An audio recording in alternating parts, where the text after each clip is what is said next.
Hi friends, ನಾವು ಇವತ್ತು ಮೆಣಸಿನ್ಕಾಯಿಯಿಂದ ಕೆಂಪು ಚಟ್ನಿ ಹೇಗೆ ಮಾಡೋದು ತೋರಿಸ್ತಾ ಇದ್ದೀನಿ. ನೋಡಿ ಮಾಡಿ, ತುಂಬ ಚೆನ್ನಾಗಿರುತ್ತೆ. ಮೆಣಸಿನ್ಕಾಯಿಗಳನ್ನು ಕಟ್ ಮಾಡಿ ಒಂದು ಮಿಕ್ಸಿ ಜಾರಿಗೆ ಹಾಕಿದ್ದೀನಿ. ಹಣ್ಣು ಮೆಣಸಿನ್ಕಾಯಿ ಕೆಂಪಾಗಿರೋದನ್ನು ಈ ಥರ ತಗೊಳ್ಳಿ.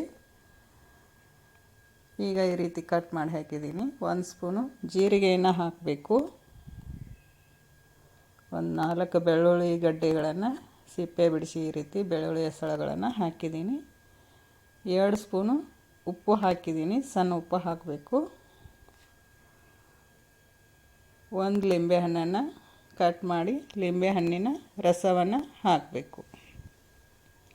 ಬೀಜಗಳನ್ನು ತೆಗೆದು ನಿಂಬೆಹಣ್ಣಿನ ರಸವನ್ನು ಹಾಕಿದ್ದೀನಿ. ನೀವು ಬೇಡ ಅಂದರೆ ಹುಣಸೆ ಹಣ್ಣನ್ನು ಕೂಡ ಹಾಕ್ಬೋದು. ಲಿಂಬೆಹಣ್ಣಿನ ಬದಲಿ ಸ್ವಲ್ಪ ಬೆಲ್ಲವನ್ನು ಹಾಕಿ, ಒಂದು ಚಿಟಿಗೆಯಷ್ಟು ಇಂಗು ಪೌಡರನ್ನು ಹಾಕಿದ್ದೀನಿ. ಇಷ್ಟನ್ನು ಹಾಕಿ 1 ಸ್ಪೂನ್ ಎಳ್ಳನ್ನು ಸ್ವಚ್ಛ ಮಾಡಿ ಹುರಿದು ಹಾಕಿದ್ದೀನಿ, ಬಿಳಿ ಎಳ್ಳು. ಈಗ ಇದನ್ನು ಪೇಸ್ಟ್ ಮಾಡ್ಕೋಬೇಕು.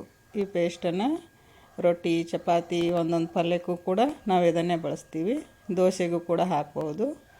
ಟೇಸ್ಟಿಯಾಗಿರುತ್ತೆ. ಈ ಬೆಳ್ಳುಳ್ಳಿ, ಖಾರ ಮತ್ತು ತುಪ್ಪವನ್ನು ಚಪಾತಿ ಜೊತೆ ರೋಲ್ ಮಾಡಿ ಕೊಟ್ಟರು ಮಕ್ಕಳಿಗೆ ಇಷ್ಟ ಆಗತ್ತೆ. ಈ ರೀತಿ ಪೇಸ್ಟ್ ಮಾಡಿ ಒಂದು ಕಾಜಿನ ಪಾತ್ರೆಯಲ್ಲಿ ಹಾಕಿ ಫ್ರಿಜ್ ಒಳಗಿಟ್ರೆ 1 ತಿಂಗಳವರೆಗೂ ಸ್ಟೋರ್ ಮಾಡಿಟ್ಟು ತಿನ್ಬೋದು. ತುಂಬಾ ಟೇಸ್ಟಿಯಾಗಿರುತ್ತೆ. ನೀವು ಮಾಡಿ ನೋಡಿ. ಕಲರ್ಫುಲ್ ಆಗಿದೆ ಅಲ್ವಾ?